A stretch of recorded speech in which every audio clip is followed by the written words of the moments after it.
আসসালামু আলাইকুম। জামাত ইসলামী বাংলাদেশ হেরে যাওয়ার পিছনে কতগুলো গুরুত্বপূর্ণ কারণ ছিল। প্রথম কারণ হলো স্বাধীনের পরে বাংলাদেশ জাতীয়তাবাদী দল বিএনপি কয়েকবার ক্ষমতায় এসেছিল। তো সেই দিক থেকে বিচার করলে জামাত ইসলামীর তুলনায় বিএনপি একটা শক্তিশালী দল ছিল। এটা হেরে যাওয়ার একটা প্রথম কারণ। ২ নাম্বার কারণ হলো জামাত ইসলামী নিজেদের মধ্যেই ভাগ হয়ে গেছে, এখান থেকে আসন সংখ্যা কমে গেছে, এটা একটা কারণ ছিল।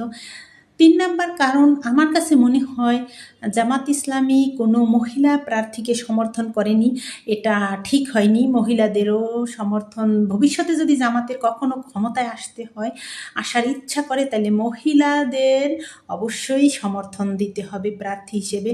আর তা না হলে জামাত ইসলামী বাংলাদেশ ক্ষমতায় আসতে কঠিন হয়ে যাবে। কাজী নজরুল ইসলামের ভাষায় যা কিছু সৃষ্টি চিরকল্যাণকর, অর্ধেক তার করিয়াছে নারী, অর্ধেক তার নর। অর্থাৎ এখানে নারীর ক্ষমতায়নকে নিশ্চিত করতে হবে, আমি মনে করি।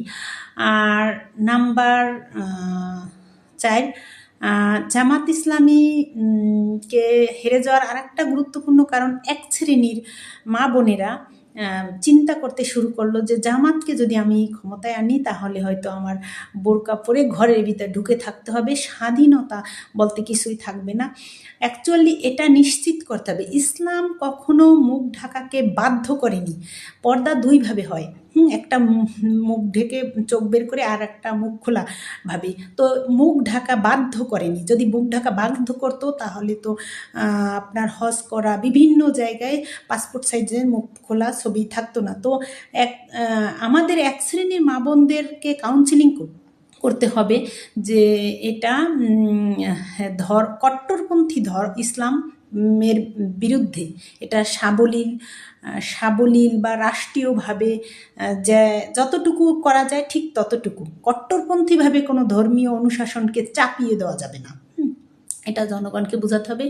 আর অমুসলিম সর্বশেষ আর একটা গুরুত্বপূর্ণ কারণ হলো, অমুসলিম এক শ্রেণীর মানুষ জামাত ইসলামকে ভিতরে ভিতরে ভয় পায়। তারা ভাবে জামাত ইসলামী ক্ষমতায় আসলে হয়তো আমাদের অধিকার ক্ষুণ্ণ করবে, আমাদেরকে হয়তো দেশ ছাড়া করবে, আমাদেরকে সুস্থভাবে থাকতে দেবে না।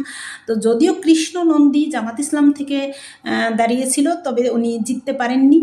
তো সবাইকেই বোঝাতে হবে যে আমাদের দেশটা আমাদের, এখানে ধর্ম বর্ণ সবার নিশ্চিতভাবে সুন্দরভাবে বসবাস করতে পারবো, এইটা নিশ্চিত করতে হবে। এইসব কারণগুলোর বিনিময়ে আমার কাছে মনে হয়েছে জামাত ইসলাম হেরে গেছে।